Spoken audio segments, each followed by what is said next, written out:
Hello friends, सोनालीच्या किचनमध्ये तुम्हा सर्वांचं खूप खूप मनापासून स्वागत आहे. आज आपण पाहणार आहोत तारली माशाचं सार. मी बाजारातून मस्त 1 किलो ताजी तारली आणली.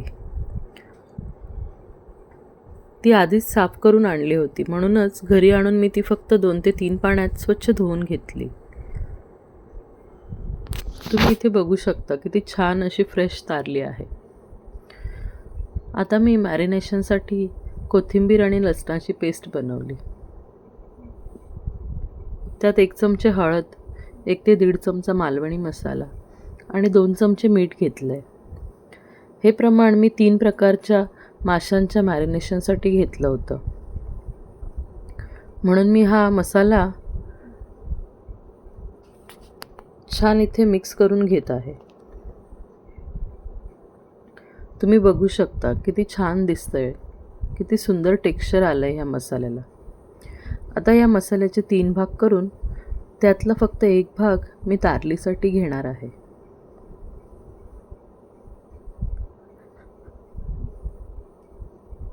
मी तारली छान परातीमध्ये पसरवून घेतल्या आणि हा मसाला त्या तारलीला छान मस्तपैकी चोळून घेतला. 15 ते 20 मिनिटे मॅरिनेशनसाठी ठेवलं. मॅरिनेशनच्या शेवटी मी त्यात 2 चमचे कोकम आगळ टाकून पुन्हा सर्व फिश मिक्स करून घेतले. आता मी यामधले फक्त 4 ते 5 फिश करीसाठी घेणार आहे. एकीकडे मिक्सरच्या भांड्यामध्ये 1 मध्यम आकाराचा कांदा जाडसर चिरून टाकला. 5 ते 6 लसणाच्या पाकळ्या घेतल्या. 2 मिरच्या आणि 1 टोमॅटो घेतला आणि थोडीशी कोथिंबीर टाकून छान फाईन अशी पेस्ट करून घेतली.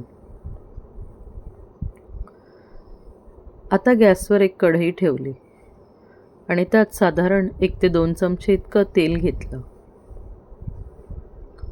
तेल तापल्यावर त्यात आपण केलेली पेस्ट ॲड करायची आहे आणि मग ती पेस्ट तेलामध्ये छान परतवून घ्यायची आहे. तुम्ही इथे बघू शकता ही अशा रीतीने पेस्ट परतवून घ्यायची आहे. आता त्यामध्ये अर्धा ते पाऊण चमचे मीठ टाकलं. 1 चमचा मालवणी मसाला टाकला. 1 चमचा काश्मीरी लाल पावडर ॲड केली आणि मग पुन्हा मिक्स करून घेतलं.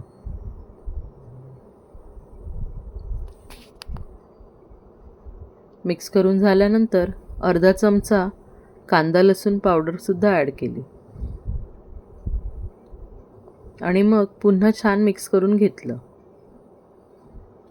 आणि आता मसाल्याला छान तेल सुटू दिलं. मसाल्याला तेल सुटल्यानंतर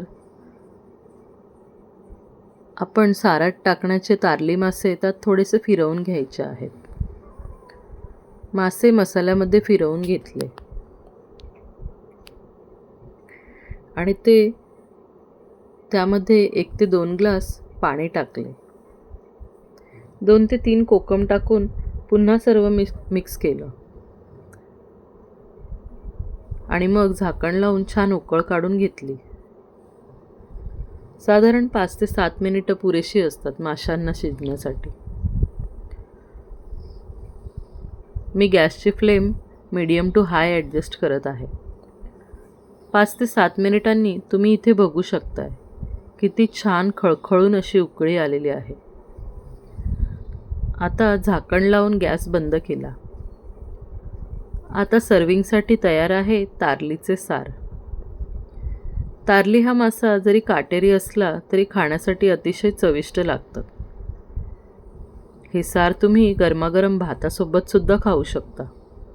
जर तुम्हाला भाकरीसोबत खायचं असेल तर तुम्ही पाण्याचं प्रमाण कमी टाकून घट्ट असं सारसुद्धा भाकरीसोबत खाण्यासाठी बनवू शकता. फ्रेंड्स, रेसिपी आवडली असल्यास लाईक आणि शेअर करा आणि अशाच छान छान रेसिपींसाठी माझ्या चॅनलला सबस्क्राईब करायला विसरू नका. तोपर्यंत खाओ, खिलाओ और खुश रहो. Thank you.